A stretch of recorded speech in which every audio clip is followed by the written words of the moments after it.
Bonjour à tous et bienvenue dans ce nouvel épisode de la dernière minute, toujours en compagnie de Ninon. Oui, salut. Ça va? Oui. Toujours en forme? Ouais, toujours en forme. Aujourd'hui, on a un invité, c'est Timothée. Salut Tim. Salut, Ça salut. va? Est-ce que tu veux un petit peu te présenter Non, moi c'est Timothée, je suis agent immobilier. Et puis avant d'être ça, j'ai toujours été passionné de cinéma. Quand j'avais 18 ans, j'étais persuadé que je ferais du cinéma, je savais pas dans quoi, mais la fac, au bout de 6 mois, m'a suffi à changer d'avis. Donc j'ai arrêté, puis je me suis lancé dans le commerce, puis la vente de biens immobiliers, voilà, tout simplement. Mais j'ai toujours gardé cette passion pour le cinéma, donc voilà, c'est chouette de participer à ça. et t'es quand même un gros consommateur de films ou pas? Alors je l'ai été à un moment beaucoup plus qu'aujourd'hui. Après, j'essaye d'aller au cinéma quand même régulièrement, surtout à l'Astoria. C'est en bas Non, j'essaye d'aller au cinéma le plus possible. Maintenant, j'arrive pas du tout à suivre toutes les actus. toutes les actualités, ouais. Mais outre le cinéma, après avec toutes les différentes plateformes, on arrive à regarder quand même pas mal de choses et à rattraper beaucoup de choses, donc ça c'est top. Ah, mais rien ne vaut le cinéma, enfin. Le vrai cinéma. C'est Le vrai. vrai cinéma. C'est vrai. Non, moi, je tiens à préciser que quand même, s'il y a des étudiants qui nous écoutent, on vous souhaite tous bon courage dans vos études parce que c'est vachement chouette quand même, les études de ciné. Oui, carrément. Non, mais, alors je Quand même. parle de ça, mais j'étais simplement pas fait du tout pour ça. Mais c'était, j'ai fait 6 mois, c'était incroyable. C'est juste que j'avais besoin d'autre chose que ça. Maintenant, laissez cours à vos envies, ça c'est sûr. Carrément. Moi, j'ai aucun regret du peu de temps que je suis allé à la fac de cinéma. Bah, moi, j'ai tenu 5 ans et j'ai aucun regret non plus. Félicitations. Merci. Il fallait que je le place. Voilà, ça y est, c'est fait. Bah, du coup, merci pour ta présentation. Et du coup, aujourd'hui, c'est un film que tu aimes particulièrement. Pour ceux qui n'avaient pas trouvé de quel film on parlait la dernière fois, c'est qu'on parlait de La Cité de la Peur de Yes. Alain Berberian. Peut-être que je vais décrypter un petit peu la dernière minute. Oui, Une femme fait coucou à une ambulance qui part avec les gyrophares, c'est Odile. bien sûr. Les deux hommes de dos qui se retournent, c'est Simon et Serge Karamazov. Ils font coucou à la femme, donc ils font coucou à Odile et l'appellent par son prénom. Elle leur répond aussi par un coucou à son tour. Et du coup, le plan plus large nous montre qu'ils sont face à face à peine 1 mètre l'un de l'autre, chose que je ne vous avais pas précisé. La femme leur propose de les inviter au restaurant et c'est Cara qui veut partager la note. Elle insiste pas, vraiment. Et ils continuent à se faire coucou en rigolant à 1 mètre l'un de l'autre tout en se proposant d'aller manger. Odile. Et après- Odile. Vraiment, c'est incroyable ce truc. Hein. Et après, ils partent en discutant. Et là, il y a un des hommes qui fait donc référence à un événement qui a eu lieu pendant le film. C'est les fameuses lettres O-D-I-L-E. Mais qu'a bien voulu dire le tueur? On se demande tous encore. Je Ensuite, crois qu'il manque que le E. Non, c'est pas ça. il Je manque crois que que c'est le E, oui. Il manque que le E. O-D-I-L, Odile. Ensuite, Simon propose avec joie de manger chinois, mais quand il est heureux, il vomit. Donc, Odile et Cara lui répondent non italien, définitivement italien. Et là, on a le générique de fin de La Cité de la Peur qui commence. Peut-être que Incroyable. je vais résumer le film aussi, ça peut être pas mal pour ceux qui ne le connaissent pas. Mhm. Donc l'histoire se déroule dans les années 90, durant le festival de Cannes, et c'est des projectionnistes d'un mauvais film d'horreur nommé Red is Dead qui sont assassinés successivement par un mystérieux tueur armé d'un marteau et une faucille, comme dans Red is Dead. L'attachée de presse du film, Odile de Ray, comprend rapidement l'intérêt de ces meurtres pour la notoriété de son film, et elle fait venir l'acteur principal, Simon Jérémy, qui est heureux quand il vomit. Non, c'est l'inverse, qui vomit quand il est heureux. Et engage un garde du corps, Serge Karamazov, appelé Cara aussi. Il y a le commissaire Bialès qui est chargé de l'enquête de ces fameux meurtres. Et tout se passe à Cannes. Wow. C'est un film qui est sorti dans les années 90, en 1994, qui est réalisé par Alain Berberian. Quel est un peu votre rapport par rapport à ce film? Eh bah, Timothée, allez, vas-y, à toi. Moi, mon rapport, c'est que je découvre ce film avec ma famille quand j'étais pas bien grand, parce qu'il est, je crois qu'il est de 94, donc j'étais pas encore né à ce moment-là. Et j'ai dû le découvrir quand j'avais 10 ans à peu près, où je comprenais absolument pas l'intégralité des blagues, et voire très très peu. Mais je voyais mon frère, ma sœur et toujours se marrer devant ce film, donc je l'ai aimé sans trop savoir pourquoi au début, et puis au fur et à mesure des années, je l'ai vu, revu, et aujourd'hui, ça fait partie des films que je trouve les plus drôles jamais réalisés et pour lesquels je l'ai encore regardé avant ce podcast et j'ai encore rigolé des dizaines de fois des choses que je connais par cœur. Donc, Et puis, tu as découvert des choses aussi. Oui, que Odile n'est pas la réalisatrice du film parce que le metteur en scène est à l'asile. Elle est l'attachée de presse. Tu n'avais jamais trop capté. J'avais jamais percuté que le réalisateur était à l'asile. C'est ça. On l'entend à chaque fois, mais c'est vrai que je l'avais pas en tête et je trouve ça, c'est juste énorme en fait. Donc pour toi, c'est un film plutôt un souvenir familial. Bah moi clairement ouais, c'est un souvenir familial parce que je l'ai découvert par le biais de ma famille et c'était quelque chose qui les faisait mourir de rire et forcément ça me faisait mourir de rire aussi. Forcément. Et toi Ninon ? Moi je pense que j'ai dû le voir aussi, c'est ma sœur qui devait regarder ça, ma grande sœur qui est un peu plus âgée et donc j'ai dû le découvrir comme ça. Et après, en fait, mine de rien, à la fac, les étudiants entre eux en parlaient beaucoup quand même. Enfin, c'est un film qui revient souvent dans les discussions ciné et tout. Et du coup, là, je l'ai revu plusieurs fois et c'est vrai que c'est trop marrant. Et je pense que plus je le vois, plus il me fait rire. Par rapport à genre la première fois où je l'ai vu, où il y avait peut-être 2-3 blagues un peu gaulerie, mais maintenant vraiment c'est parce qu'il y a des blagues partout, c'est chaque seconde quoi, ça s'arrête jamais. Du coup pour ma part, j'ai pas de souvenir précis de découverte de ce film. Je pense que c'est mon père qui avait le DVD comme la moitié, les 3/4 des films que j'ai vus. Donc je sais pas exactement quand je l'ai vu, ça doit être à peu près à la même époque que vous, je pense qu'on a plus ou moins le même âge. Et c'est des refs aussi qui ont suivi un peu dans ma famille. Le Odile, voilà, c'est des choses enfants, je me souviens très bien faire ça avec mes parents. C'est un film que je peux pas dire que je le redécouvre parce que j'ai l'impression que j'en entends parler régulièrement et que je le regarde. Enfin, je le regarde pas régulièrement, mais je vais aller peut-être voir des extraits où là il y a des trucs qui vont faire référence et au final il est toujours présent entre guillemets quoi. Ouais, mais en fait je crois que c'est un vrai film culte en fait parce que en effet ça revient quand même régulièrement. Ouais, même sans être étudiant en ciné, en fait, souvent, il y a une ref, quelqu'un qui dit une réplique, enfin, c'est culte, quoi. Des répliques qui sont devenues encore plus importantes que le film en lui-même, et il y a des blagues qui sont presque sorties du film et qui sont réutilisées aujourd'hui. Donc, pour présenter un petit peu le film, c'est pas un film réalisé par Alain Chabat, comme tout le monde et croit, mais par un autre Alain. Par un autre Alain, c'est Alain Berberian. Alors, Alain Berberian, il n'a pas fait énormément de bons films, à part La Cité de la Peur. Moi, j'ai noté Le Boulet en 2002 avec Paul Vord et Gérard Lanvin, parce que je crois que c'est un des plus mauvais films français qui existent. Je ne l'ai pas vu. Voilà. Non, je connais pas. Ça me parle de nom un peu. Ouais, mais ça me parle aussi, mais j'ai pas vu. Ça me parlait parce que j'en ai pas entendu que du bien. Le Boulet, ils avaient anticipé l'avenir du film, quoi. Impeccable. Donc Alain Berberian, qui est décédé, il me semble. Désolé, mais on va pas s'attarder sur le réal, on va plus s'attarder sur les acteurs du film, j'ai bien l'impression. Moi, je vais m'attarder sur quelque chose, c'est les nuls, du coup, qui ont écrit le scénario. Ouais. Donc les nuls, c'est Alain Chabat, Dominique Farrugia, Chantal Lobby et Bruno Carrette, mais qui n'a pas participé au film parce qu'il était déjà décédé depuis plusieurs années. Est-ce que vous avez des souvenirs des nuls un peu ?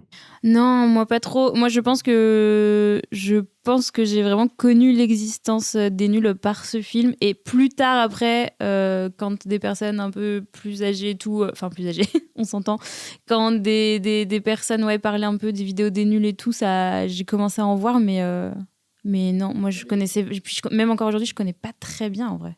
Les nuls, de toute façon, c'est pas notre génération. Hein. Oui, c'est ça. Ouais, c'est ça. Pour préciser, en fait, donc le film est sorti en 94 et personne autour de cette table est né avant 95. Ouais. Donc, en fait, c'est clairement avant nous. Et oui, nous, les nuls, ça nous a pas... Enfin, moi, j'ai vu quelques extraits avec mes parents, genre Bruno est un con, les trucs comme ça, là. Ouais. Mais ça m'a pas forcément plus touché. Et pourtant, ce film, il est incroyablement drôle et écrit par les nuls. Donc, les nuls, c'est un quatuor, j'ai écrit légendaire, qui a marqué l'humour français. On peut. Hein. Et surtout qui a marqué Canal+, en fait. C'est vraiment toute cette époque, Canal+, les petits sketchs à la télé, Canal+, les choses comme ça. C'est vraiment ça, les nuls. Moi, tu vois, je pense par exemple, à titre comparatif, aux Inconnus. Alors, c'est un tout petit peu plus récent, mais ils faisaient quand même des sketchs aussi dans les années 90. Et je trouve que nous, on les connaît peut-être mieux que les nuls. Mais je sais pas à quoi ça peut tenir. Alors, je pense que c'est dans le fait qu'ils ont... les nuls, ils se sont arrêtés dans les années 90, alors que les Inconnus, ils ont un peu continué après. Ouais, ça s'est maintenu un peu plus longtemps. Ouais, c'est juste ça. Donc, c'est juste générationnel. Ils ont aussi quoi. bien développé quand même le format... si je dis pas de bêtises, le format TV un peu, non? Oui, elle est nulle aussi. Hein. Et bah, Les les nuls nuls aussi, aussi, ouais, ouais, ok. avec C'est même Canal et eux, tout. hein. Ah ouais, Ouais. ouais. En tout cas, ils ont bien maintenu le truc. Et je crois, pour rebondir sur Alain Berberian, c'est ça? Je sais jamais Oui, comment on le dit. Alain Berberian. Je crois avoir vu que c'est déjà lui qui réalisait pas mal de leurs petites vidéos, de leurs petits sketchs, je crois. C'est ça. Ouais. Quand c'était pas quelqu'un des nuls, c'était lui qui bossait avec eux. Ouais. Ouais. Ouais. Il était souvent à la réalisation et eux à l'écriture. Voilà. Donc les nuls, c'était bien. C'était pas nul. Oh. Ouais, j'étais un peu Non, technique. Celle-là. elle est technique, mais t'es en grande forme là. Bon, on va vite passer aux acteurs alors. Hein. Mais de toute façon, on va revenir sur les nuls parce que les acteurs, c'est les nuls. Bien sûr, bien À sûr. part Gérard Darmon. Donc, on va commencer par Gérard Darmon qui joue le commissaire Patrick Bialès. Alors, Gérard Darmon, il a commencé sa carrière dans les années 60. Oh. Ouais. Là, tu prends une claque. Ouais, de voilà, ouf. il a commencé Surtout dans les que- années ouais. 60. Et pour moi, c'est clairement un acteur qui était au top de sa carrière dans les années 90-2000 et qui maintenant est un peu en arrière dans des comédies pas ouf avec Franck Dubosc, quoi. Je sais pas, parce que je pense que pour les jeunes, il revient pas mal, tu vois, avec la team Jonathan Cohen et tout. Ouais, Je là, pense qu'il il est bien sur le devant de la scène, il même est pour les plus jeunes carrément sur le maintenant, devant de je la scène en pense. ce Ah moment. ouais, d'un moi je le monde de voyais ouf. pas comme ça, mais Il a très bien. il a eu des petits moments où il était un peu moins là, mais là, Ouais. il est à l'affiche de pas mal de choses, même sur YouTube, il est. Après, je il dirais est- pas que c'est son il est- apogée en ce moment au Non, niveau de sa pas du tout, carrière, mais par contre, je pense qu'il est quand même visible pour les Ouais. plus jeunes. En fait, c'est juste il est entouré de personnes qui aujourd'hui rayonnent fort. Hein. Enfin, tu parles de Jonathan Ouais, Cohen, bah ouais. ça fait clairement partie de ça. Mais je crois qu'il a toujours bien réussi à s'entourer de façon.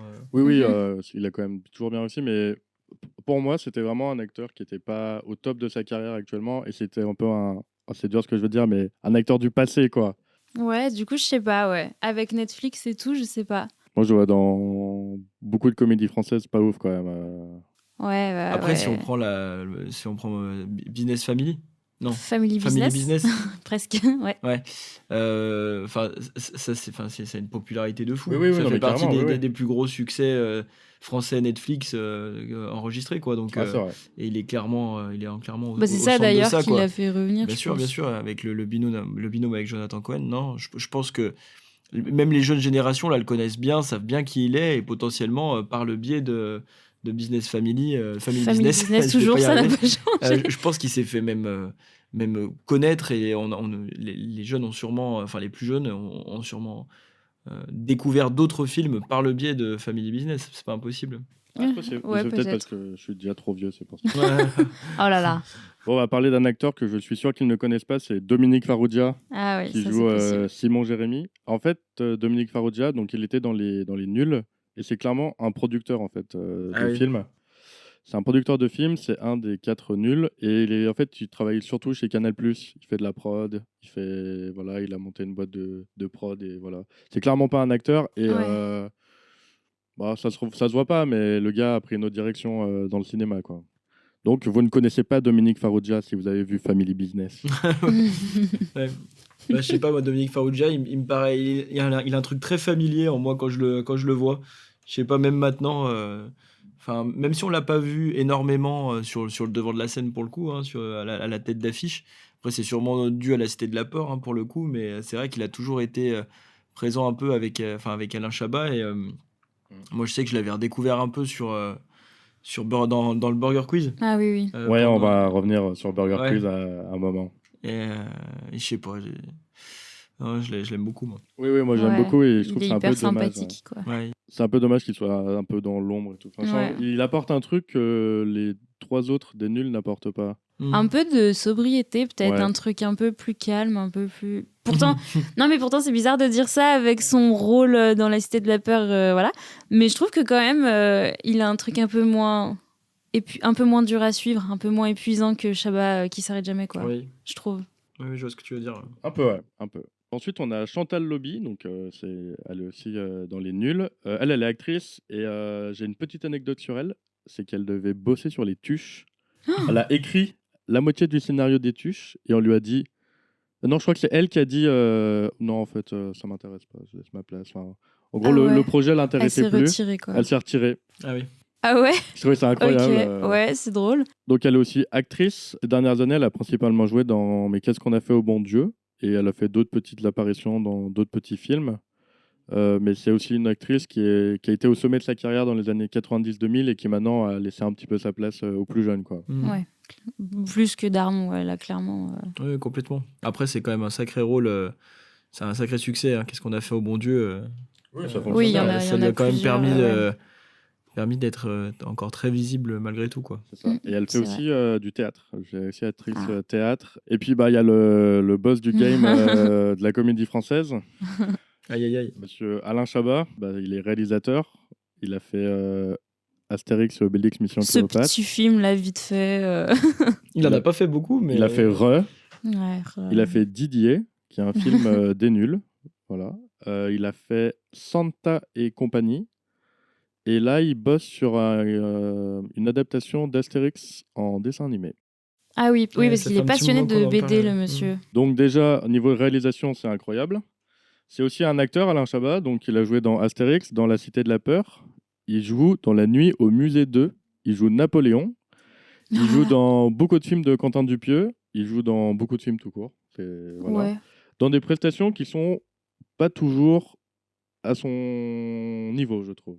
Ouais, son niveau, il est quand même un petit peu haut. Donc oui, il n'est pas toujours dans des films au niveau que ce que lui peut faire. C'est ça. Enfin, c'est ça. si on se comprend. C'est ça. Alain Chabat, c'est aussi Burger Quiz. Donc, c'est une émission qui est revenue maintenant, qu'on connaît, mais qui était aussi de l'époque plus de nos parents, de l'époque des nuls.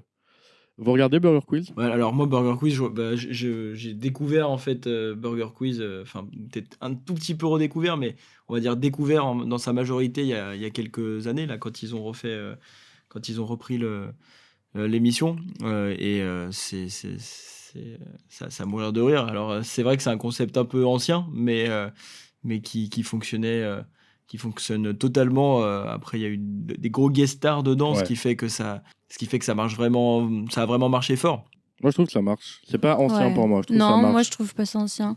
En fait, c'est tellement absurde, Ouais. c'est tellement décalé que c'est un peu intemporel du coup, tellement c'est. Je dis ancien dans le sens où il a repris exactement le même système qu'à Ah l'époque. oui. Mais ça, après, c'est plus il pour a la... revisité son, Bien sûr, son voilà, concept, il l'a revisité, quoi. mais il l'a fait peine. parfaitement. Je pense qu'il fallait pas le faire autrement, et c'est pour ça que ça a marché. Et les gens, je pense qu'il y a toute une génération née dans les années 80 qui a été extrêmement heureux de pouvoir retrouver ça ouais.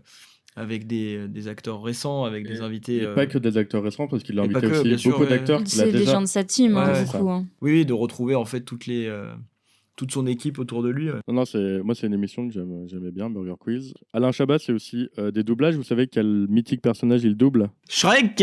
Oui. Exactement. C'est la voix de Shrek en français. Et moi, j'avais jamais remarqué quand j'étais plus jeune, mais effectivement. C'est la son voix de- rire qui met sur la piste où il fait Ouais. comme ça. Je le fais très mal, mais.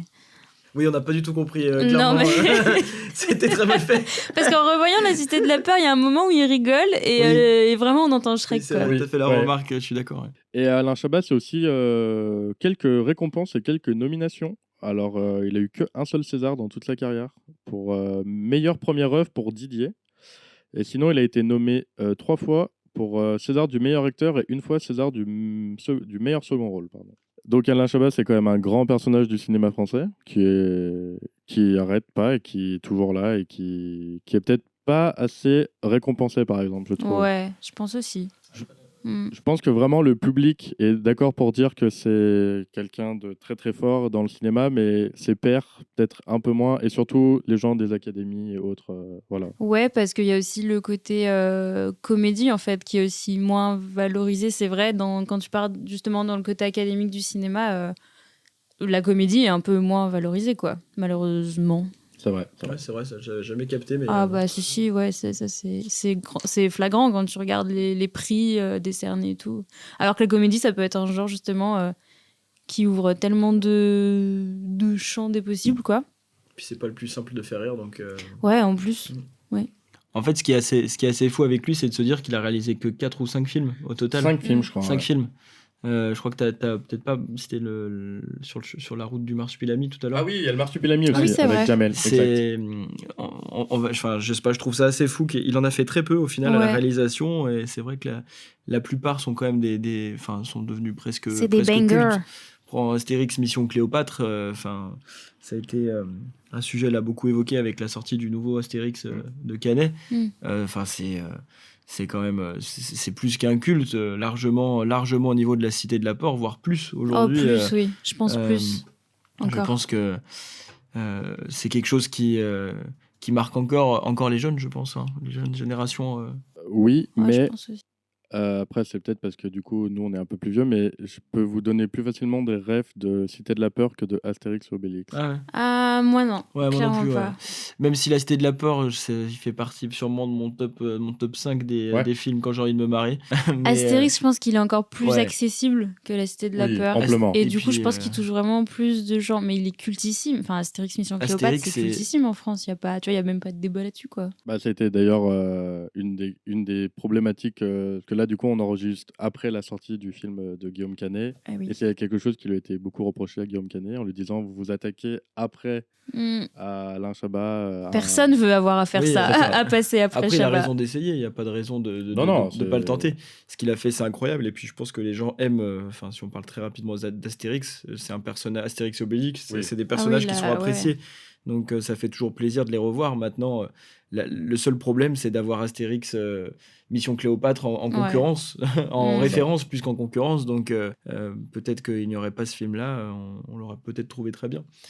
C'est pas dit. Ah, donc tu ne l'as pas trouvé très bien. Je ne l'ai pas vu.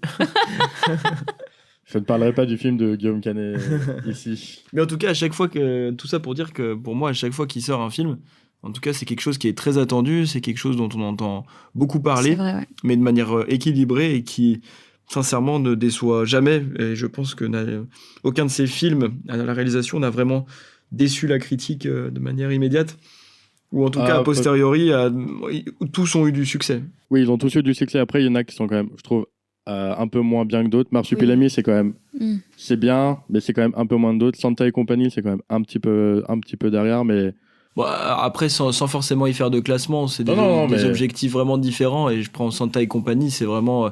Je pense que le personnage, j'avais regardé pas mal d'interviews.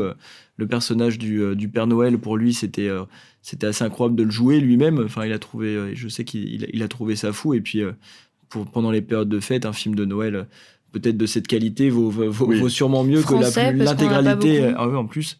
Mais ça vaut sûrement mieux que beaucoup de films et téléfilms de Ah oui, Noël c'est qui sûr. passent en boucle chaque année. Ah, donc, Ouais, je suis c'est 100% sûr. d'accord. Moi, je l'ai trouvé assez sympa quand même. ouais, non, moi j'ai apprécié. C'est pas à la base, les films de Noël, c'est pas mon truc, mais là, celui-ci, je l'avais vraiment bien aimé. Mais je pense qu'il marche parce que je trouve que ça c'est hyper subjectif, mais je trouve que c'est vachement sincère ce qu'il fait aussi Ouais, et ça ouais. lui ressemble toujours beaucoup.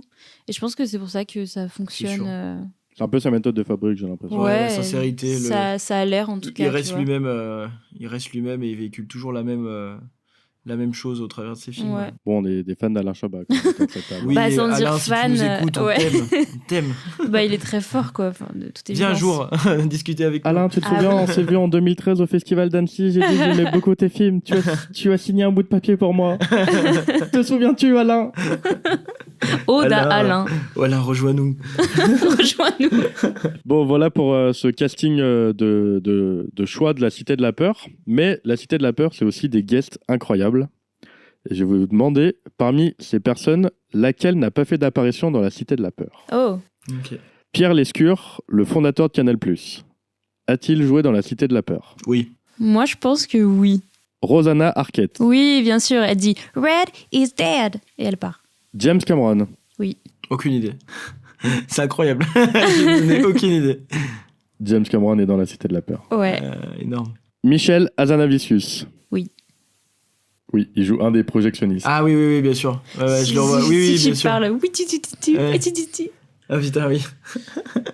Jennifer Ayash, qui est la chanteuse de Superbus. Est-ce qu'elle joue dans la Cité de la Peur? Est-ce qu'elle joue une gamine, du coup? 94, oui, elle devait être impossible. Ouais, petite. Est-ce c'est qu'il y, pas est-ce qu'il y a impossible une- qu'elle y est-ce soit. qu'il y a une gosse dans la Cité de la Peur quelque Ah, part ben oui, c'est sûrement. Ce serait pas la fille de celle qui interrompt Karamazov. Il sait absolument pas. C'est une scène incroyable. Un moment où il a envie d'aller faire ses besoins. Ce n'est pas elle. C'est pas elle, d'accord. Ok. Donc, est-ce Donc, on va qu'elle couper. joue? D'accord. Est-ce que la chanteuse de Superbus joue dans la Cité de la Peur? Moi, je vois pas qui elle serait. Parce Je qu'à vois pas. 94, Je elle vois devait, pas. elle devait être super jeune. Je vois pas. Elle joue dans la Cité de la Peur. Non, je suis Puisque dégoûtée c'est de la pas le savoir. fille de Chantal Lobby. Oui. Et en fait, elle fait une apparition dans le film. En fait, elle passe devant le cinéma au tout début. C'est la petite fille qui passe devant le cinéma quand Odile perd son sac. Ah oui, d'accord. Ah. Oui. Ah, je suis désolé, c'est un guess. Ouais, hein. ouais. C'est Ah bah moi, grande un fan guest qui de n'était pas Superbus, guest à cette donc, époque-là, on savait pas ce qu'elle allait faire. Mais du coup, j'ai trouvé cette anecdote incroyable. Ah ouais. Vraiment, Moi, je savais que c'était sa mère, j'ai Ouais, découvert ça il y a peut quelques paraître, années. ouais. Et c'est trop fou. Ouais, ça peut paraître normal. Par contre, effectivement. Rosanna Arquette, James Cameron, Michel Hazanavicius, Non. C'est ça vous fait moins réagir que la chanteuse de que la Superbus. chanteuse de Superbus. Non, James Cameron, c'est vraiment ouf. En fait, il y a eu Non, un, mais- il y a eu donc un James sketch. Cameron est dessus. Et dedans. James Cameron est dans. Incroyable. Vraiment, c'est un personnage au loin, tu vois, mais James Cameron est dans la Cité de la Peur. En fait, ils avaient fait un sketch avec les nuls pour la cité, avec James Cameron. Et du coup, ils voulaient des guests un petit peu dans le film. Et du coup, Alain Chabat, il a appelé ses potes, quoi. C'est fou. Ok.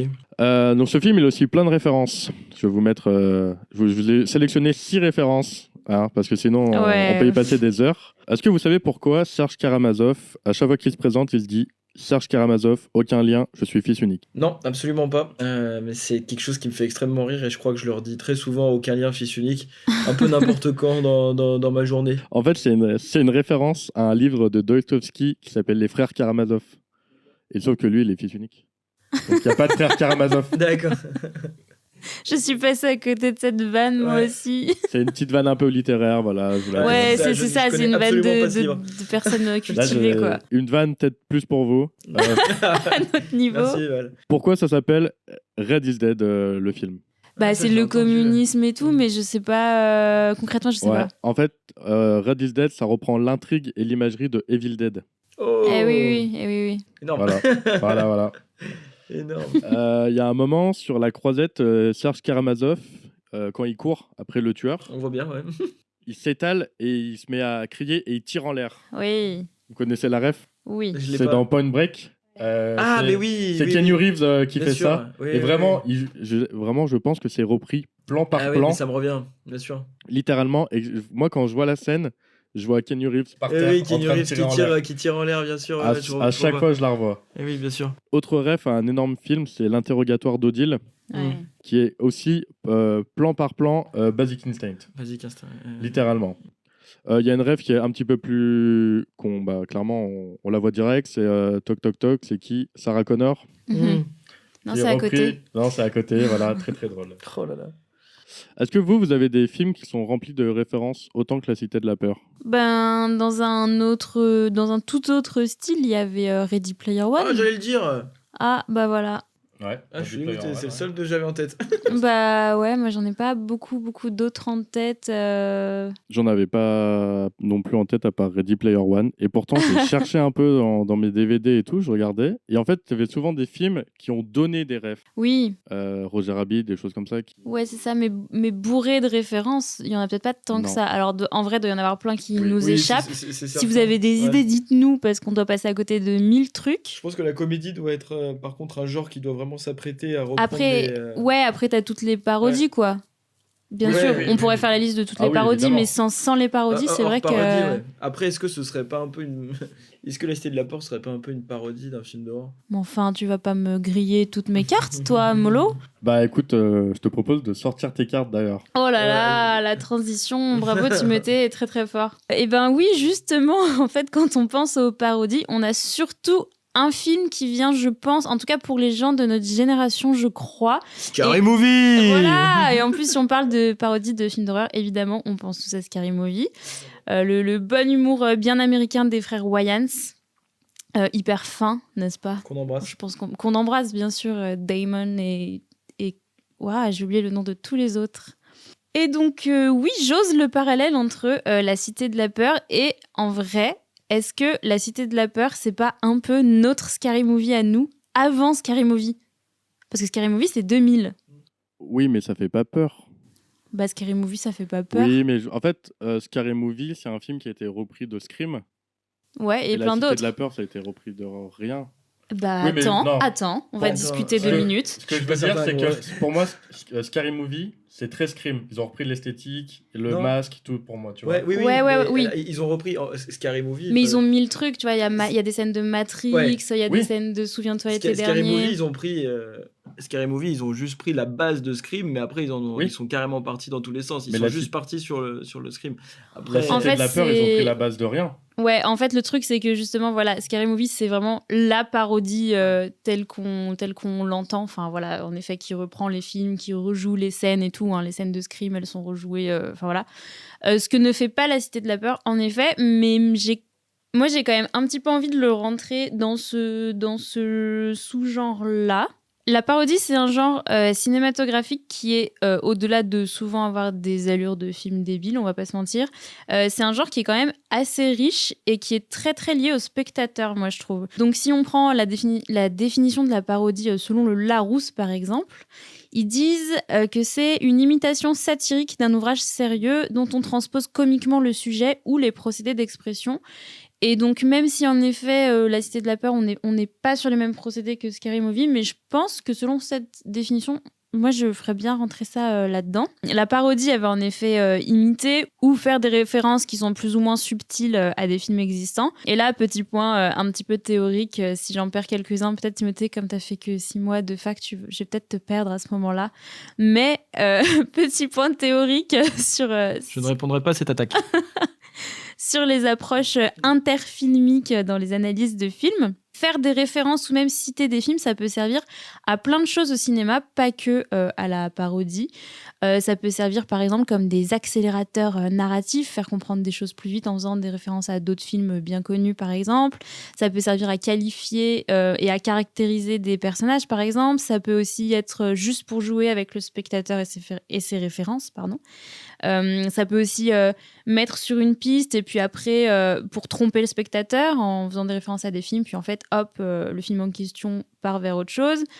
Moi j'aurais tendance à penser que La Cité de la Peur, c'est beaucoup le jeu avec le spectateur. Moi, je pense que l'approche de la référence, elle est beaucoup là-dedans. Ça peut être aussi pour construire un cinéma un peu motivé par une espèce de nostalgie, en faisant référence à des vieux films, par exemple, pour faire travailler une mémoire du cinéma.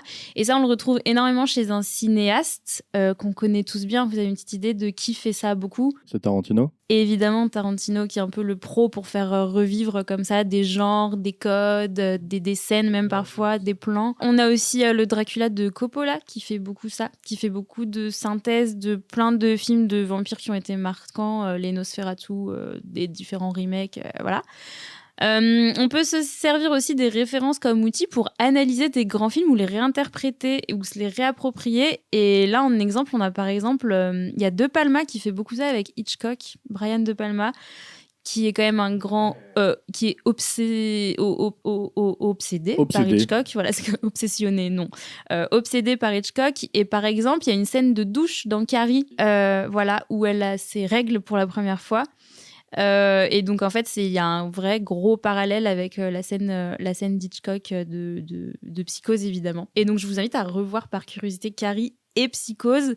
Et en fait c'est vraiment alors après c'est de la réinterprétation, mais c'est vraiment en fait en réutilisant les codes de la douche, il nous, comment dire, avec sa propre mise en scène, il nous donne un peu la réponse de l'intrigue de Psychose, à savoir le meurtrier, c'est pas Norman, c'est la mère, c'est le sang. Il y a tout ce truc-là autour du sang et de la maternité dans Carrie et qui est hyper présent dans Psychose aussi. Et bref, et du coup, juste en réutilisant un film comme ça, culte, archi-culte même. Historique, oui, en fait, clairement. Et bah voilà, du coup, il réinterprète un peu les choses et il analyse un petit peu, on va dire. Je m'égare un petit peu, on est loin de La Cité de la Peur. Ça peut aussi être une matrice de création, de se servir de films sources pour créer. Et pour moi, La Cité de la Peur, c'est aussi ça, quand même, parce qu'ils partent quand même de quelque chose. Ils partent pas totalement de rien, je trouve, les nuls, quand ils font La Cité de la Peur. Non, parce qu'ils sont déjà un peu connus aussi d'avant. Ouais, et puis même par rapport en termes de créativité, ils partent quand même de, tu vois, bah il y a Evil Dead, voilà, il y a ces trucs-là. Donc La Cité de la Peur, c'est ça, c'est un film qui réemploie plein de films dont t'as parlé Valentin déjà. Il y en a plein d'autres évidemment parce que bah, c'est un puits sans fond ce film. Mais les nuls, ils ont quand même développé toute une histoire qui leur ressemble autour quand même, pour moi, quand même d'Halloween. Il y a quand même, pour moi, c'est quand même une base du film parce que le tueur, c'est quand même un peu Michael Myers. Un peu, mais je voyais pas Halloween comme une base du film. Moi, je voyais le Festival de Cannes comme une base du film. Ouais, aussi. Mais effectivement, Ouais, mais en fait, c'est trop sur un intéressant autre- parce on peut trop le prendre sous plein d'angles. C'est pour ça que la comédie, c'est hyper riche, en fait. Oui, et puis je pense qu'il y a pas à s'arrêter sur un seul angle. Il y a plusieurs choses, Oui. il y a plusieurs bases qui ont été mêlées, il y en a pas qu'une. Mhm. Et c'est aussi le propre de la parodie pour le coup. Ouais, tout à fait. Donc ça rejoint le fait, ce que tu dis, c'est super intéressant et on peut clairement dire que c'est une parodie de film d'horreur. Oh oui, clairement. Oui. Ouais, en un sens, ouais. Si on parle en termes d'analyse interfilmique, ce serait ce qu'on appelle une condensation, c'est-à-dire plusieurs films dans un film, comme Scary Movie, typiquement. Un film dans un film, donc la diégèse est dans Plusieurs le film. films dans un film. Mais après, oui, t'as le côté diégèse Ouais. avec Red is Dead Ouais, dans La Cité de la Peur. Ok. Ouais. Donc, plein de références. Il y en a une d'ailleurs que t'as pas dit qui me fait beaucoup rire à chaque fois, c'est Pretty Woman. Quand même, la scène de relooking là, que je trouve toujours très marrante avec son téléphone collé à l'oreille comme Richard Gere. C'est trop drôle. Et en plus, ce qui est intéressant, parce que pour le coup, c'est retourné. Ça aussi, je vais en parler après, mais c'est aussi une caractéristique propre de la parodie. C'est ce qu'on appelle l'inversion. Je vais revenir dessus après, mais du coup, dans la scène de Pretty Woman, on le voit aussi, par exemple, c'est Simon qui se fait relooker et non pas Julia Roberts. Enfin, c'est Odile qui supervise le truc et qui est la boss girl, la girl boss du truc. Et voilà aussi, ça échange un peu les perceptions et du coup, c'est marrant. Alors, comme je vous disais, pour moi, il y a quand même Halloween qui est hyper présent. Alors après, moi, j'avoue que je suis une fan de la première heure d'Halloween, du Halloween de 78, quoi, donc de John Carpenter. Mais il y a d'autres Halloween à part John Carpenter? Bon, il y en a plein d'autres, aussi bons que le premier, probablement aucun. Mais et donc du coup, quand même, la séquence du générique, on peut commencer par là. Clairement, c'est le générique d'Halloween. Donc pour le générique d'Halloween, pour ceux qui l'ont pas en tête, que je vous invite aussi à aller regarder sur YouTube parce qu'il est trop beau. Moi, il me fait les frissons à chaque fois. C'est en fait, il y a une comment dire, c'est des espèces de travelling c'est des gros plans d'une citrouille avec donc la musique d'Halloween et donc on voit tous les côtés de la citrouille et tout, et puis pour à la fin découvrir la citrouille en grand et avec à côté le John Carpenter's Halloween, je crois que c'est écrit. Là, le générique de La Cité de la Peur, et c'est pareil mais avec un projecteur.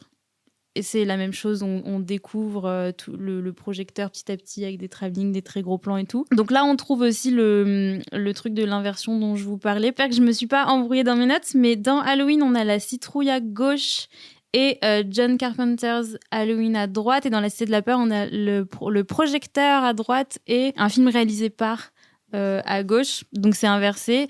Après, on a la typographie aussi qui fait vachement penser à la typo d'Halloween aussi. Juste les codes couleurs, on n'est pas dans les mêmes trucs, mais c'est normal, faut que ça se différencie quand même, c'est de la référence. Et donc au-delà du générique, on a quand même Red is Dead qui va commencer, et qui va commencer comme Halloween, à savoir une caméra subjective. Donc dans Halloween, hein, c'est le petit Michael Myers qui s'avance vers la maison. Là, c'est une caméra subjective qui s'approche de l'actrice blonde qui va se retourner et hurler, bien sûr, dans la grande tradition des Scream Queens. On a le look pellicule aussi, années 70 un peu. Et là, par contre, t'as raison, il y a aussi beaucoup de Evil Dead là-dedans, à fond. Donc je trouve que c'est vraiment un espèce de mix des deux. Evil Dead, c'est plus à partir du moment où Simon sort de la maison, où là c'est tout bleu et rouge et tout, et là c'est vraiment flagrant pour le coup. Mais il y a quand même bien des deux. Donc ouais, le look pellicule années 70, Yuri, le grand tueur communiste, il a évidemment le look de Michael Myers avec sa combi, déjà son masque, et puis la grosse combi de travail, enfin le bleu de travail en fait, c'est un bleu de travail. Et il y a surtout aussi des références là-dessus avec le bleu de travail et le marteau et la faucille à toute l'époque communiste, URSS, Ouais, bien sûr. travailleurs et tout. Et oui. Mais aussi le bleu de travail de Michael Myers, du ça coup. marche Mais aussi, je pense, du coup. en fait, moi je soupçonne qu'il soit dit, vous avez vu Michael Myers, on dirait vraiment en bleu de travail, haha. Et en fait, je sais pas, je pense que la blague peut partir de là, non? C'est pas possible. De toute façon, Alain, si tu nous écoutes, tu peux confirmer peut-être l'anecdote. Réponds-nous, ouais, d'où vient cette idée de. Et puis il s'appelle Yuri, quoi. Enfin, ça me fume à chaque fois aussi. Et il y a quand même un truc aussi, alors ça c'est un peu tiré par les cheveux, j'avoue, mais dans Halloween, moi quand je l'ai découvert ado, et il y a un truc qui m'a traumatisé, c'est que Michael Myers il tue un chien. Et ça, je trouve ça horrible parce qu'on peut tuer les humains mais pas les chiens. C'est faux, bien sûr, c'est une blague. Et dans La Cité de la Peur, il shoot dans un chat. Je pense que ça a aucun lien. Il shoot très dans Toto. Dans Toto, qui se transforme en belle peluche. Et Toto aussi, qui est une très belle peluche épinglée au mur, c'est horrible. En vrai, je suis vraiment pas sûre que ça ait un lien, mais moi, pour moi, voilà, j'aime bien voir ça quand même. Alain, dis-nous. si Toto est une référence au pauvre chien d'Halloween. Et il y a un truc aussi qui m'a posé question en revoyant. Je ne sais pas si c'est redoublé en post-prod ou pas, mais il y a vraiment l'effet doublage dans Red is Dead pour le coup. Et j'ai pas l'info, je ne sais pas. J'ai pas l'info non plus, mais je me suis posé la question. Ouais. Mais en tout cas, ça donne vraiment l'effet film Bah américain, oui. doublage. Et ça, c'est très malin, c'est très bien joué, ça. Parce que maintenant, ça paraît super commun comme blague de redoubler des trucs, mais je pense qu'en 94, je sais pas si c'était tant fait que ça. Alors, on a Simon qui va réussir à sortir de la maison. S'ensuit tout un tas de décisions absolument stupides, comme retourner dans la maison pour aller éteindre l'aspirateur, ou ne pas trouver sa clé de voiture et essayer l'énorme clé de vieille bâtisse dans sa décapotable. Ça, pareil, il n'y a pas une référence à un film particulier, mais en fait, c'est encore les codes du cinéma, de la blonde qui crie, de prendre le mauvais chemin. Bon, ça, on le voit beaucoup dans Scary Movie avec le mauvais chemin. Oui. Mais voilà, de prendre les mauvaises décisions les unes après les autres pour que le tueur puisse les mauvais choix pour que le tueur puisse se rapprocher. Donc ça marche toujours bien, c'est assez drôle. Et je précise encore que La Cité de la Peur, c'est avant Scary Movie quand même, je précise. Est-ce que Scary Movie est une copie de La Cité de la Peur? Voilà, c'est bon, je vais lancer l'info. Vous en faites ce que vous voulez. Je ne sais pas si on peut aller jusque-là. Est-ce qu'il y a cette Quand même. prétention-là ? Mais est-ce que, trop intéressant, est-ce que les Wayans ont vu La Cité de la Peur ? Bah, s'ils écoutent, ils peuvent nous dire. Alors, les frangins, est-ce que vous avez vu La Cité de la Peur ? Prochain podcast, on sera accompagné d'une table ronde de 18 personnes. Et Incluant des 15 plus grandes stars au monde. les Wayans, James Cameron et Tarantino. Carpenter, si t'es là aussi. Ouais, Par Carpenter, on prend aussi. Voilà, la question c'est de se dire, est-ce qu'il y avait déjà, parce qu'on dit Cité de la Peur avant Scary Movie, mais est-ce qu'il y avait déjà eu de ce type de parodie avant la Cité de la Peur ? Aux États-Unis ? Oui, par exemple. Alors là, c'est une info que... Enfin, je sais pas, j'ai pas fait de recherche vraiment sur les vraies grosses premières parodies et tout, mais je pense que oui, c'est quand même pas né d'hier de faire des références à des films pour les détourner et Sachant tout. que Chaplin faisait déjà des références. Ouais, à des voilà, films ouais. d'avant, donc, Oui, carrément, Chaplin, c'est un bon exemple, ouais. Donc oui, après, c'est vrai que je pense que Scary Movie a quand même bien démocratisé un vrai sous-genre du cinéma américain, quoi, pour le coup. Et puis pour revenir au film, alors donc on est dans Red is Dead et puis le format change et donc ça y est, on ne regarde plus Red is Dead, on regarde bien La Cité de la Peur. On découvre donc Odile, Chantal Lobby, j'avais écrit entre parenthèses la maman de Superbus, mais du coup l'info a déjà été dévoilée, donc voilà. Alors moi Chantal Lobby en Odile, je trouve que elle a une interprétation complètement lunaire et hyper gênante. Ce personnage est quand même gênant du début à la fin. Et lunaire, quoi. Elle est dans son truc. Et je la trouve, elle me fait beaucoup rire. Quand j'étais plus jeune, je pense que je comprenais pas bien ce personnage. Elle me faisait pas trop rire. Parce que je pense un peu trop décalée. Elle fait peur un peu. Ouais, un peu. Ouais, Elle est un peu bizarre, elle est un peu gênante, quoi. Il y a cette femme crispée là que tu comprends pas. Moi, j'avais ça comme image Ouais. gamin. Moi aussi, tu vois, plus jeune. Ultra gênante et puis avec des changements de comportement aussi. Oui, des fois, elle est super sympa et... Des vrais changements de comportement au fur et à mesure du film. Des moments où elle est extrêmement sérieuse et qu'elle ne l'est évidemment pas dans ses propos. Je pense à la scène tirée sur de Basic Instinct avec le mangeage de choucroute prohibé. C'est un moment... en le re-regardant, je me suis fait la réflexion. J'ai trouvé qu'elle s'était... c'est vrai qu'elle change évidemment... d'un coup, en fait, on la voit extrêmement bien coiffée, bien sapée, équivalent de la scène de Basic Instinct, mais c'est vrai qu'elle est très changeante dans ce film, donc je pense que c'est peut-être ça qui fait qu'on n'arrive pas nécessairement à avoir une réelle affection peut-être pour elle. Surtout quand t'es plus jeune. Surtout jeune. Et je pense pas que son personnage, ça soit le but aussi. Tu vois. Non. Parce qu'en plus, elle utilise les meurtres pour faire bien parler sûr, de son film. Donc en fait, c'est horrible. C'est clairement horrible, tu vois. Oui, le pitch de ce film est horrible quand même. Oui. Avec les veuves qui défilent sur le tapis rouge. Et puis là, ça fait une bonne un bon moyen de parler de ce moment-là, je l'ai en le revoyant tout à l'heure. Enfin, il y a une scène qui me fait vraiment ultra rire au tout début, alors elle est terrible, mais c'est que Serge Karamazov est un assassin.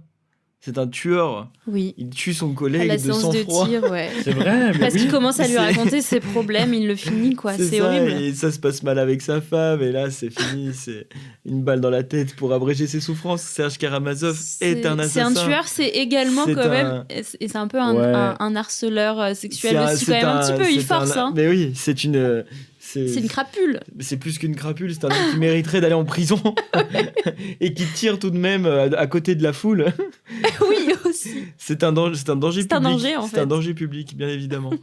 Pour revenir à notre parodie, non, on peut pas dire en effet que ce soit que Halloween, surtout pas.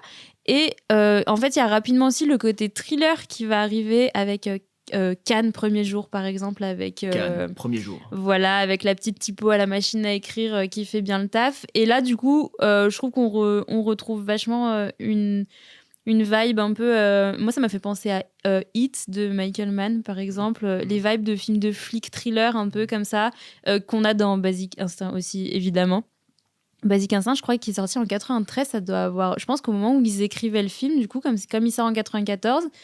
Je suppose que quand ils écrivent La Cité de la Peur, Basic Instinct doit être tout récent, quoi. Le film sort au printemps 94. Ok. Et Basic Instinct, si je ne dis pas de bêtises, je crois que c'est 93.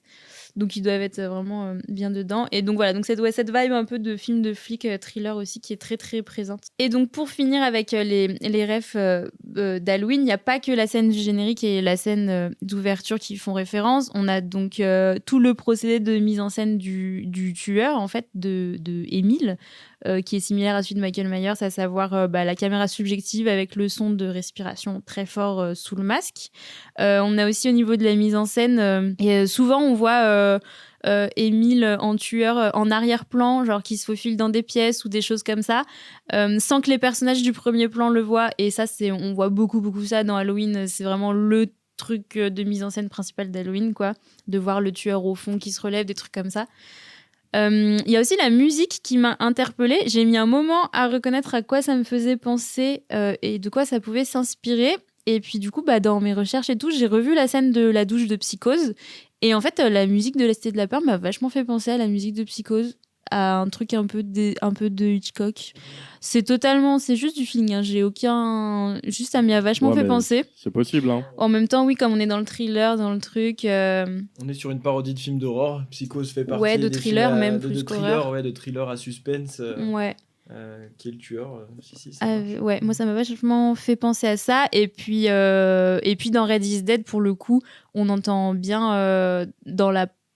le son parodié de Carpenter pour le coup. Faudrait que je réécoute la bande son de Evil Dead. Je Ouais. sais plus si c'est un peu ça aussi. Mais en tout cas, ça ressemble quand même un peu au son électronique, quoi, de Carpenter. Si, c'est un petit peu électronique, Evil Dead, Ouais, dans aussi, mon c'est souvenir, toute ouais. cette Ouais, veine. ouais.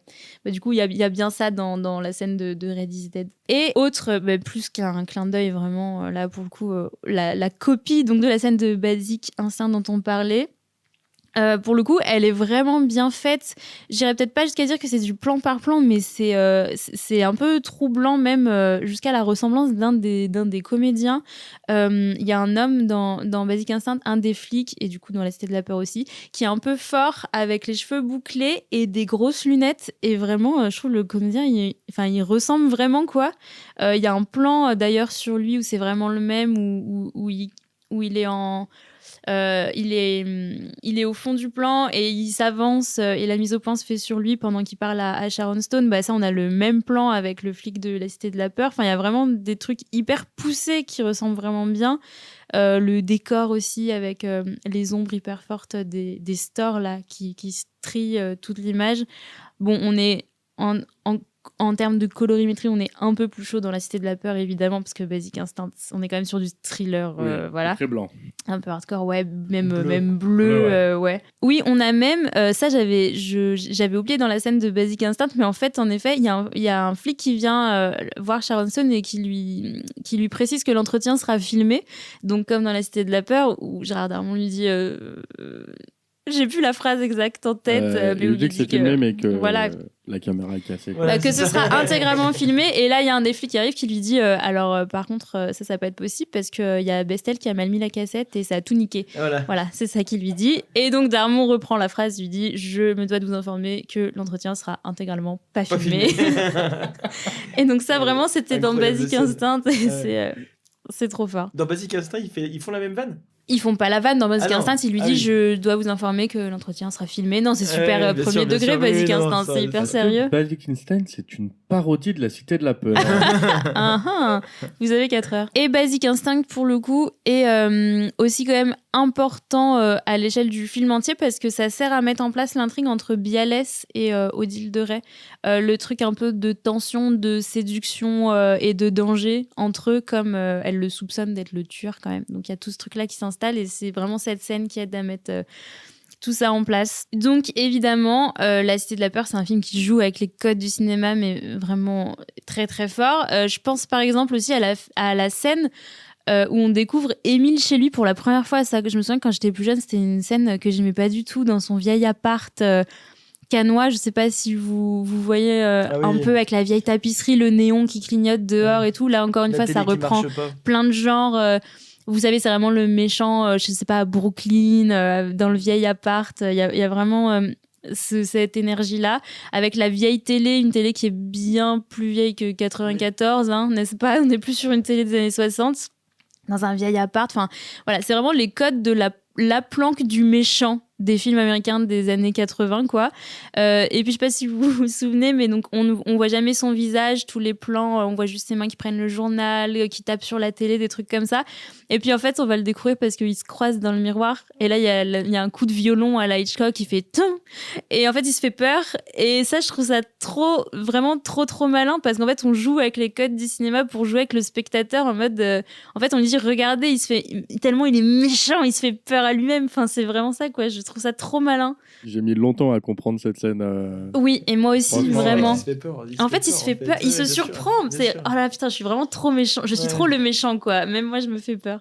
Je trouve ça trop malin comme mise en scène. On a aussi évidemment le truc du méchant qui parle beaucoup trop à la fin, qui explique tout à sa dernière victime, et donc du coup qui va se faire choper évidemment. Et il y a pas mal comme ça de personnages aussi un peu archétypes du cinéma américain. Donc là on est plus du côté de la partie de la Cité de la Peur, plus film de flic, thriller. Par exemple, Chabat, qui est le flic ricain un peu lourdeau, on peut voir ça dans L'Arme Fatale quand même un peu, parce que Riggs, donc Mel Gibson, si je dis pas de bêtises, je crois qu'il y a une nana du bureau où il est un peu lourd avec elle. La psychologue. Ouais, la psychologue, voilà, il l'a fait péter un câble. Voilà, et je trouve qu'il y a un peu ce truc-là aussi avec Chabat, du flic. Enfin voilà, je trouve qu'il y a un peu des codes comme ça, ou même à la Rush Hour, quoi. Pareil, c'est les années 90, avec Chris Tucker, pareil, qui est insupportable avec ses collègues et tout, avec sa collègue, encore une fois, féminine, mais enfin bref. Il y a la secrétaire bombasse, évidemment, au bureau, avec son petit pull en coton et non pas en cachemire. Et puis il y a le boss qui me fait trop rire, le boss de Karamazov, quand même. Vous voyez la scène. Oui. Voilà. Et moi, ça me fait toujours penser à Bad Boys. Dans Bad Boys, leur boss, il est toujours en train de faire du basket quand il leur présente les affaires ou qu'il fait des trucs comme ça. Et j'ai pas trouvé d'autres exemples, mais je suis sûre qu'il y en a plein. Et c'est vraiment une manie, je pense, des films de flics américains, tu sais, de faire un truc au boss pendant qu'il parle. Et moi, j'ai vraiment pensé à Bad Boys parce que pour le coup, il fait du basket. Après, Bad Boys, c'est plus récent, donc il doit y avoir des inspirations autres de ce genre de scène. Ça me fait penser à ça me fait penser à deux films. Je suis persuadé que dans des James Bond, c'est un peu la même chose. Quand il a souvent sa mission au début, si je dis pas de bêtises. Ouais. Et puis là, j'ai revu OSS 117 il y a quelques jours. Et le début, quand il prend sa mission dans OSS, dans le premier OSS, effectivement, il fait un peu la même chose. Ils sont en train de manger, quoi. Il fait plein de choses, mais il est en train de manger en même temps, quoi. Mais je pense que ça doit y avoir une manie du film américain quand même, un peu comme ça. Moi, je vois surtout de mon côté social le big boss qui a l'entreprise de ouf, mais qui en fait est dans son bureau et ne travaille pas en fait. Aussi. Juste le frérot joue au golf en fait. Oui, on sait pas comment il fait de l'argent, la poule. Michael Scott. Il y a un petit côté Michael Scott, c'est clairement oui, ça. c'est vrai. C'est clairement ça. Oui, c'est vrai. J'avais pas du tout vu le côté social. Moi, je cherchais vraiment dans les films. Mais ouais, en effet, oui, il y a ça, évidemment. Et c'est beaucoup repris dans les séries américaines. Par exemple, Ouais. Modern Family, les gars, ils disent ils vont au boulot et en fait, ils vont jouer au golf, tu vois. Ouais, Et tout à vraiment, fait. en fait, tu Ouais, dis, c'est il y a vrai. vraiment ce côté, en fait, leur boulot, c'est vraiment genre leur hobby, tellement qu'ils sont riches, quoi. Oui, c'est vrai. Oui, c'est vrai. Il y a ça vraiment que j'avais pas vu, en effet.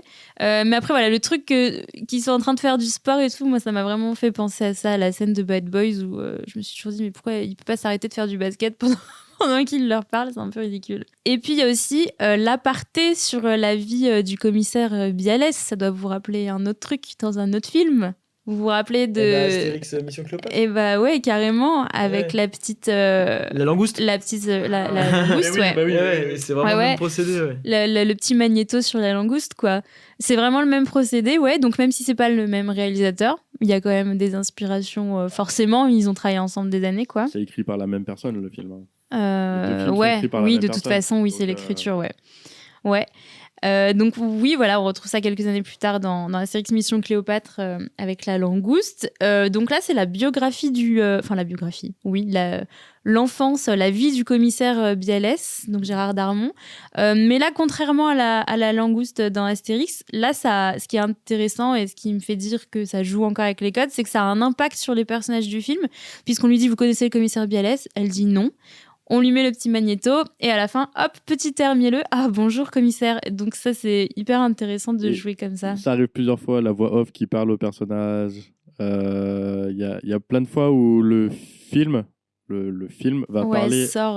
parler au personnage et va prendre place dans l'histoire et la modifier. Oui, comme la scène de bruitage à la bouche, les trucs comme ça, évidemment. Donc, la Cité de la Peur, c'est de l'absurde, mais à fond. Par exemple, bien sûr, quand on parle de la place du mort au sens figuré, bah hop, il y a un mort dans le coffre.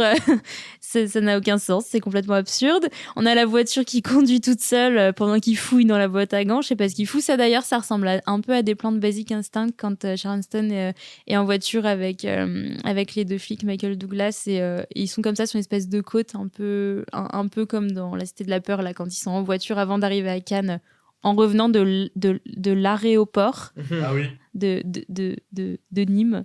C'est ça, hein. Ouais, c'est ça. Aéroport de Nice, pas Nîmes. Aéroport de Nice. De Nice. Tout est une connerie dans ce film, quoi. Enfin, une connerie au sens large, mais vraiment, il y a une blague, vraiment, c'est à chaque seconde, quoi.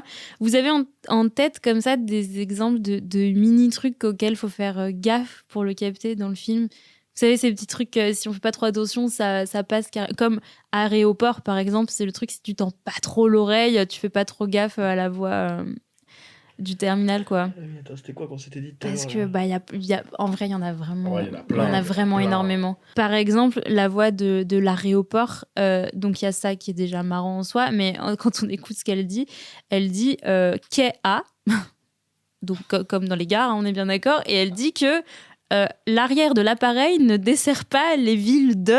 Oui. Et donc elle dit Ah oui, plein de villes. c'est ça. Enfin voilà, ça fait l'annonce d'un train sur un avion, ça n'a aucun sens. Il y a plein de petits trucs comme ça qu'il faut regarder.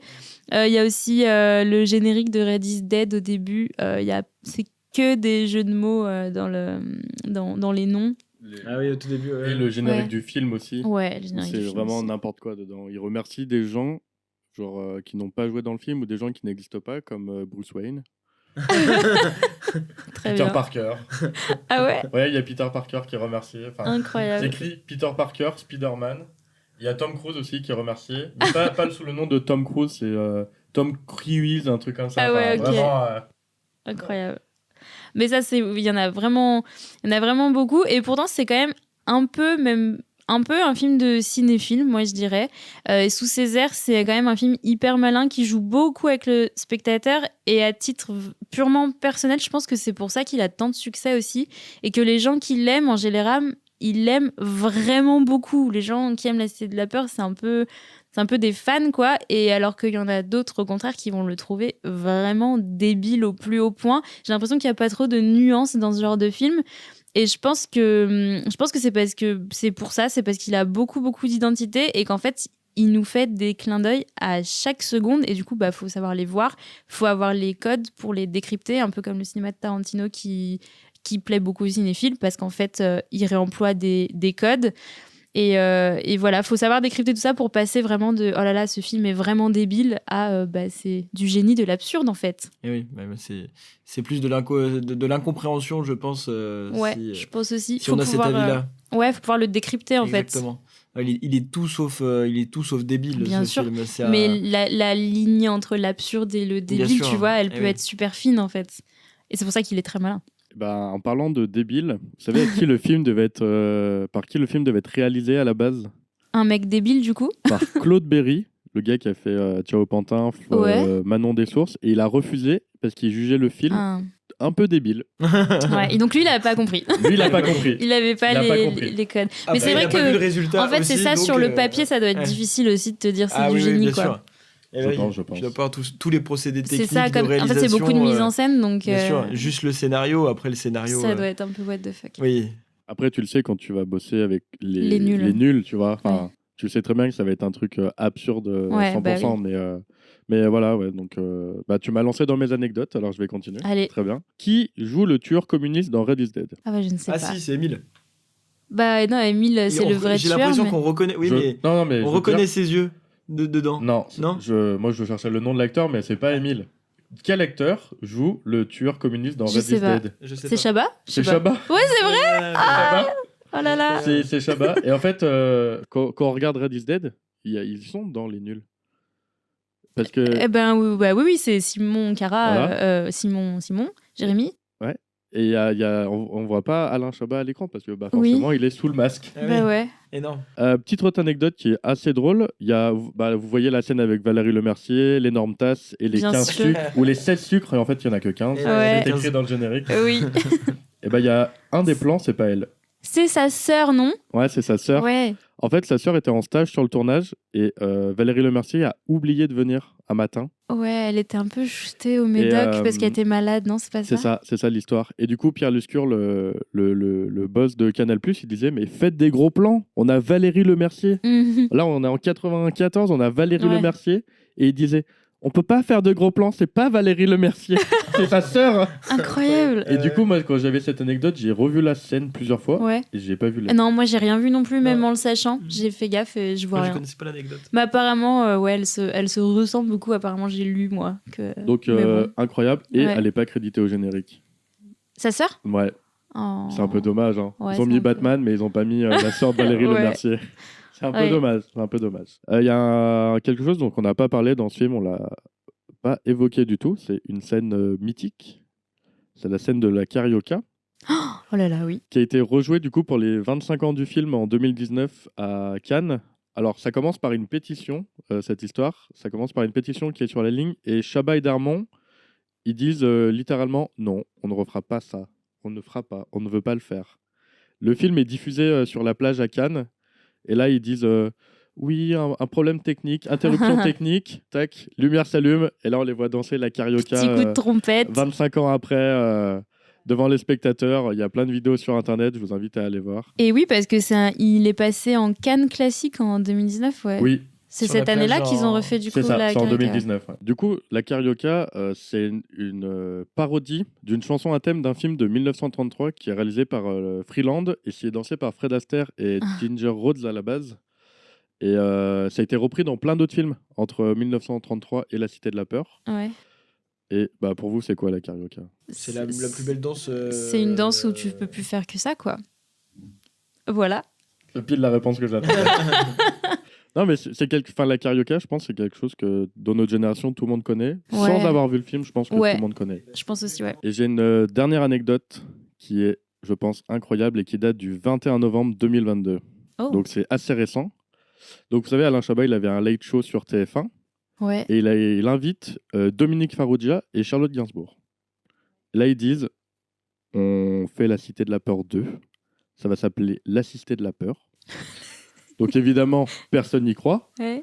Vidéo de Chantal Lobby qui dit oui, je suis en train d'écrire le scénario de La Cité de la Peur. Le même soir, une affiche est postée sur Twitter. De La Cité de la Peur. De La Cité de la Peur avec tout. Mais c'est vrai. Les gens, mais c'est vrai, c'est une vraie anecdote que je suis en train de vous raconter. Oui, mais du coup, c'est vrai, non, il y a rien qui va sortir. Non, il y a pas de film. Ah oui, il y a pas de film. Il y aura pas ils de sont deux. trop forts. Et ils sont terribles. Mais les gens, ils jouent avec nous, c'est terrible. Ouais, les gens ont vraiment cru. Ah ouais, Les gens bah vraiment ouais. Ah, Et là en là. T'as fait- réussi à presque nous y faire croire aussi là. Bah ouais, moi je me suis posé la question. J'ai vu des petites étoiles dans vos yeux. Je me suis dit, quoi, Cara va revenir. Cara, le retour. Non, mais c'était incroyable. Franchement, ça aurait été. Je sais pas si j'aurais aimé La Cité de la Peur 2, nommée La Cité de la Peur. Alors en fait, c'était l'histoire, ça aurait été donc Jérémy en fauteuil roulant qui est assisté par Cara et qui du coup revient un petit peu sur toute l'histoire qui s'est passée autour Oh de là là, Red is ok. Dead. Ok, c'est bancal comme pitch encore, hein, C'est mais... bancal de ouf. Hein. mais ok. Ça aurait été ça l'histoire. Si vous tapez La Cité de la Peur sur internet, vous Ah voyez ouais. l'affiche. Je vous invite à aller la Ah, voir. j'irai après. Elle est pas mal. Elle est pas mal. Incroyable. Après, des anecdotes sur La Cité de la Peur, il y en avait, je pense, des millions. Ouais, J'ai j'imagine. vraiment sélectionné celles qui me parlaient le plus. Et pour finir un peu cette partie sur les anecdotes et les références, La Cité de la Peur n'a pas influencé que notre culture. Et les films, ça a aussi influencé des jeux vidéo. Et surtout des jeux vidéo qui ont été traduits en français ou des jeux vidéo français. Dans le jeu vidéo, par exemple, Red Dead Redemption, il y a des trophées. Et il y a un trophée au poker menteur qui s'appelle Tu bluffes, Martoni. Non, trop Des bien. petites références. Ah ouais, tu bluffes Ah, Martoni. génial. Si vous finissez le jeu Red Dead Redemption à 100%, vous avez le trophée Red is Dead. Mais non, mais c'est trop Ouais. bien. C'est trop bien. Il y a aussi Incroyable. des trophées dans Minecraft. Il y en a un qui s'appelle Prenez un chewing-gum, Emile. C'est génial. Il y a des C'est trop répliques bien. du film dans GTA, par exemple. Dans Ah les ouais. versions françaises de Ouais, GTA, dans les il doublages. y a des répliques du film. Voilà. Donc c'est vraiment un film qui a marqué. Ouais. Ah oui, Tout le monde, ça, quoi. mais clairement, on est sur un Tout le monde. ultra Ouais, le culte, mec qui devait traduire GTA, en fait, il s'est fait légendaire. un kiff et il a mis des... Ok, trop bien. Mais comme tu le disais tout à l'heure, c'est quand même un film qui est vachement référencé et qui plaît pas à tout le monde. Là, c'est le moment des Ah, critiques. les critiques. J'ai pas réussi à retrouver des critiques du printemps 94. C'était un peu trop vieux pour l'internet. Vraiment, personne n'a scanné et Cahiers du cinéma n'en ont pas parlé, bizarrement. Ouais. Ah. Donc, je suis allé sur Sens Critique et j'ai pris des critiques qui dataient de moins de 10 ans. Parce que, de toute façon, Sens Critique, ça n'a pas 1000 ans non plus. Pour beaucoup de gens, c'est un film qui est trop référencé cinématographiquement et qui est culte non pas par sa qualité, mais par ses acteurs. Et du coup, je me suis demandé si ce film il marquait pas une époque. Attendez, je finis. Après, je vous vois tourner la tête en disant non. Non. Pour beaucoup aussi, c'est des mini-sketchs qui sont OK à la télé sur Canal+, les nuls, mais que sur 1h30, c'est vraiment, vraiment trop long. Et il y a un dernier argument que j'ai trouvé intéressant, c'est que quand on découvre le film aujourd'hui, il y a cette espèce de pression sociale qui fait que tu es obligé d'aimer le film. C'est ce qu'on disait au dernier épisode avec Justine sur Little Miss Sunshine. C'est vrai qu'il y a des films qui sont victimes de ça. Je sais pas si La Cité de la Peur en fait partie. Je suis pas pense. sûre, moi. Si, ouais, Ah ouais je pense que ça en fait partie, Ok. effectivement. Ouais. Comme on dit, il est tellement aujourd'hui culte et une référence de l'humour. Et c'est malgré tout un humour hyper, un humour hyper spécifique qui est pas, qui est pas nécessairement l'humour de tout le monde. Il est très. Non, mais c'est un film qui est quand même. Enfin, si t'as pas les refs et que je te dis Ouais. prenez un chewing-gum Emile, tu vas me Ouais. regarder, tu vas dire qu'est-ce que tu racontes toi. C'est vrai Ouais. que c'est un gros film de référence et d'un humour particulier. Donc, c'est évident que ça peut ne pas plaire à tout le monde. Mais par contre, pour revenir un peu sur la critique, La qualité. Pas la qualité du oui. film, mais ses acteurs. Ouais. voilà, la qualité du film, cet acteur, je pense que le film n'aurait pas marché du tout si le scénario et le film en lui-même, la réalisation, n'avaient pas été aussi qualitative. C'est sûr. Ça repose justement en Ouais. fait sur les deux, sur le fait qu'effectivement il y a des acteurs qui sont connus à l'époque, c'est pas non plus Bah, je- bien quand même, Oui. bien connu Oui. quand même, les nuls et tout. Après ils sont l'époque. connus, voilà, c'est une équipe, c'est un trio, un quatuor. Là on a le trio, mais la qualité du film en lui-même, c'est la trame narrative et surtout tous ces rebonds incessants de blague à blague, c'est Ça, c'est la qualité d'écriture. C'est pas que les C'est- comédiens l'interprètent ça super bien, mais. Exactement. C'est clairement la qualité d'écriture. C'est clairement la qualité Et puis, d'écriture qui tu fait vois, la- je fais la comparaison parce que c'est une comparaison un peu facile, mais avec Les Inconnus, encore une fois, qui ont fait des films qui étaient quand même à la télé, qui avaient un succès de ouf, qui étaient trop marrants et tout. Leurs films, même si on a Allez, on a quoi comme rêve? Peut-être sans patates. Il y a peut-être des gens qui ont ça comme rêve. C'est tout. Ouais, qui moi, est dans j'ai, je ne sais plus même. Je le sais même tabac, plus dans c'est lequel. tabou. On Ouais, en voilà. viendra tous à bout. Voilà, tu vois, genre, on a quoi? On a 2 trucs, peut-être 3 si on cherche un peu. Et Oui, c'est pas des grands films. en Personne plus- considère que c'est des grands films, alors que Les Inconnus, c'était des stars quand même énormes de la télé. Et là, on a des stars énormes, mais plus un film qui est juste trop bien fait. Au niveau des inconnus, c'est genre des rêves sur 3-4 films. Ouais. Alors que là, c'est des rêves Ouais, sur c'est un ça. seul film. Ouais. C'est un seul film. Ouais, donc non, moi je suis pas d'accord avec le fait que ça tienne qu'aux Non, et puis comédiens. ça a quand même pas du tout le même succès. C'était de la peur a un succès et culte à un niveau bien plus important que les Rois Mages. Ou, Bah, c'est ce que je dis, ouais, voilà. ouais. C'est Bien ça. plus, bien plus. Bah, bien Après, sûr. on fait souvent la comparaison entre eux, mais Non, mais parce que c'est Normal. parce que c'est les Mais stars de la télé qui ont quand même révolutionné des trucs. Les Inconnus, ils ont quand même apporté plein de choses Mm. aussi, tu vois. Ah, puis, On peut les comparer facilement, je mais pense que- On peut comparer avec Eric et Ramsey qui sont arrivés Ouais, 10 plus ans tard après, aussi, tu vois, ouais. même pas 5 ans Ouais. après. Hein. C'est ça, mais pour confirmer sur la critique que tu as fait, Ninon, je pense que tous ces arguments-là, et il faut simplement écouter tous ces arguments-là pour montrer que le film est repose absolument pas que sur les acteurs. ouais. Je suis d'accord aussi. De toute façon, je prends toujours des critiques négatives avec lesquelles je ne suis pas d'accord. Comme ça, on peut les démonter. En tout cas, le film, quand il est sorti en 94, il n'a pas été très bien accueilli par la presse. Ouais. Mais il a été très bien accueilli par le public parce Orange que Mécanique non plus. Et puis ils se foutent de leur gueule aussi à la Oui, presse. bah Alors, oui. j'imagine quand t'es attaché de presse, te faire comparer à Odile de Ray, c'est peut-être pas. C'est clair. le film a fait 2,3 millions d'entrées au printemps 94, donc c'est quand même pas mal. Ouais. C'est quand même pas mal pour un. C'est un petit film, hein. Enfin, c'est un petit film. C'est un film moyen, on va dire, mais en 94, je pense que c'est des bons chiffres pour 94. J'en ai fini avec mes critiques et mes anecdotes. Est-ce que vous avez des choses sur la Cité de la Peur qu'on n'aurait pas évoquées? Ah bah moi, il y a juste un truc qui est un mystère pour moi, c'est quand Bialès et Odile de Ray ils sont au resto, il y a les escargots qui crient. On leur amène des escargots à manger et les escargots ils font oui, oui, oui. Et moi, à chaque fois, ça me fait penser à Chouchou aussi avec Gad Elmaleh et Chabat. Ouais. Il y a Chabat aussi d'ailleurs. Oui, oui. La scène au resto où il y a un sushi, quand il fait j'adore les sushis, et bah pareil, il y a un sushi qui fait un bruit comme ça, là, je sais plus ce qu'il dit, il fait un petit bruit. Et dans les 2 films, je comprends pas de quoi il s'agit. Alors, je me demande si c'est pas une ref, mais alors, à Alien. Ou à Blade Runner, mais je pense que tu t'as pris plus sur Alien. Ah, mais c'est pas idiot ça. Je pense que c'est une ref à Alien. Par rapport à quoi? Et bah les escargots qui font oui, oui, oui. Ouais. Pour moi, c'est une ref à Alien. Ah, mais peut-être. Oh là là, je suis passée à côté complet. Ah, Et dans bon, Chouchou pour le sushi alors, parce que ça, je l'ai pas non plus. Je l'ai pas, Chouchou. Mais il y a Chabat aussi, donc je sais pas si c'est. Ça Ouais, non, touche. mais après, il y a pas mal de films quand même où les crustacés, c'est quand même relativement drôle malgré tout. Bah, c'est pas des crustacés. Bah, les, si. les escargots. Ah ouais. Merde. Bah, ces petits Mais insectes après, là. ces petits insectes. Mais non, mais Après, c'est marrant aussi, un escargot, mais- Brise de Nice, quoi. Bah, avec la grosse crevette, le gros homard là. Bref, relâche-moi. Ok. Ah ouais, c'est vrai. ça, Ah, c'est mais pas ouais, une il y a un ref à- truc récurrent avec. Ils font pareil dans Gang de requins. Est-ce que vous croyez que c'est une ref à Brise de Nice? Je ne sais pas. Ouah, la Je ne sais méta. pas. Le métaverse. C'est donc ça. Brise de Nice aussi, que j'avais relevé aussi en. Pas vraiment parodie, mais c'est quand même bien inspiré aussi de Point Break. Voilà, c'est tout pour moi. Le petit truc des escargots, c'était un petit mystère. Je vous propose qu'on passe à la prochaine dernière minute du prochain épisode, Ah oui. qui est réalisé par Ninon aujourd'hui. C'est moi qui ai réalisé le film. C'est faux. Ah bah. Je réalise la dernière minute seulement. Alors, donc pour la dernière minute du prochain film, on a une femme qui emboîte le pas d'un homme. Ils sortent d'un espèce de club-restaurant. Il y a une lumière de néon violet qui se reflète sur le visage de la jeune femme, qui se fige sur le pas de la porte avant de sortir de la salle. Elle se retourne et regarde un homme. Ce dernier évite d'abord son regard, puis il lève les yeux vers elle à son tour. Il se fixe comme ça sans rien dire. On n'entend que le brouhaha du restaurant. Puis l'homme adresse à la femme un sourire quasiment imperceptible. Elle lui rend un sourire un peu pincé mais sincère.